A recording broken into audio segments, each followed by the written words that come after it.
Vous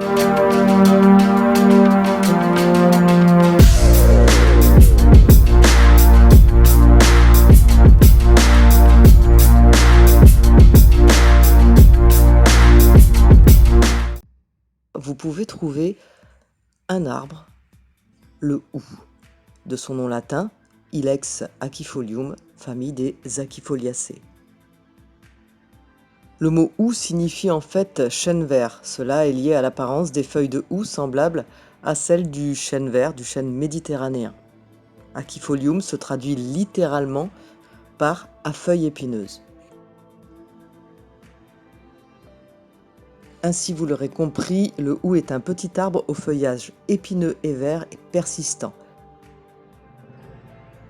Le hou est présent dans les sous-bois d'Europe, des plaines jusqu'à 1500 mètres d'altitude. On le connaît essentiellement pour ses baies rouges et ses rameaux vert brillant qui décorent avantageusement nos foyers au moment des fêtes de fin d'année. Il est d'ailleurs à ce titre cultivé pour des utilisations plus ornementales que médicinales. Il faut savoir qu'il existe pas moins de 400 espèces différentes de hou et le plus souvent ces espèces sont tropicales. Un lieu planté de hou s'appelle une houssière.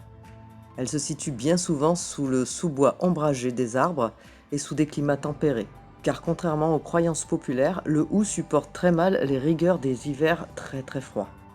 Côté botanique, le hou est un arbre dit dioïque, c'est-à-dire qu'il y aura des plantes femelles et des plantes mâles. Ces plantes femelles seront d'ailleurs les seules à se parer des baies rouges.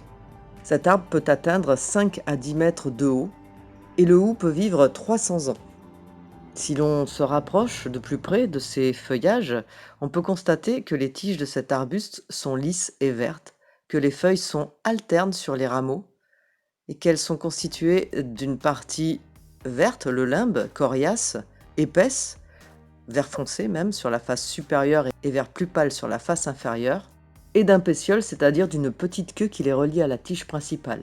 Elles mesurent généralement de 5 à 7 cm de long et sont ondulées et dentées à intervalles réguliers et espacés. Ces feuillages sont dits persistants car ils peuvent vivre jusqu'à 3 ans avant de tomber. Les fleurs de hou sont visibles quant à elles sur les pieds femelles de mai à juin.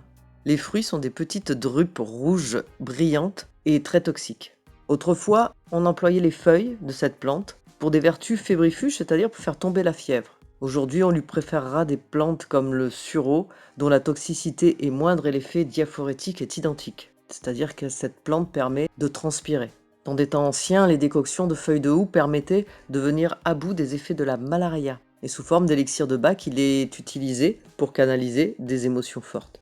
Cependant, comme je le disais, le hou présente une toxicité assez importante.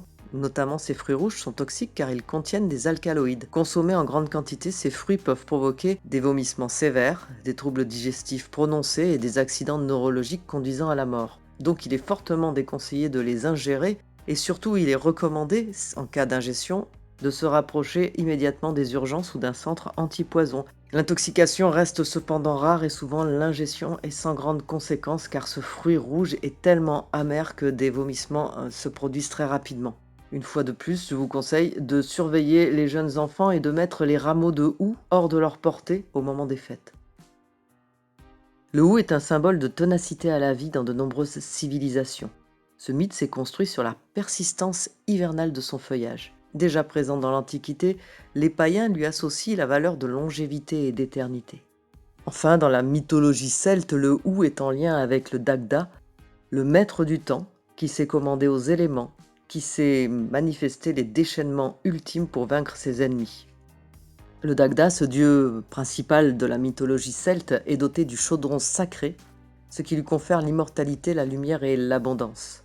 Dagda d'ailleurs se traduit par feu vigoureux. Il est le soleil, le dieu diurne, qui donne la vie.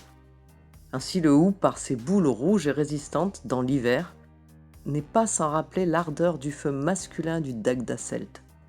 Il faut savoir que chez les chrétiens, le hou symbolise spécifiquement la naissance de l'enfant Jésus. Voilà les amis pour ce hou, cette plante dont vous ornerez probablement votre intérieur pour fêter joyeusement Noël, cet arbre du renouveau, cet arbre de la naissance ultime, que ce soit celle de Jésus ou que ce soit celle du soleil avec le solstice de Yule. Je vous dis à très bientôt. Bye bye.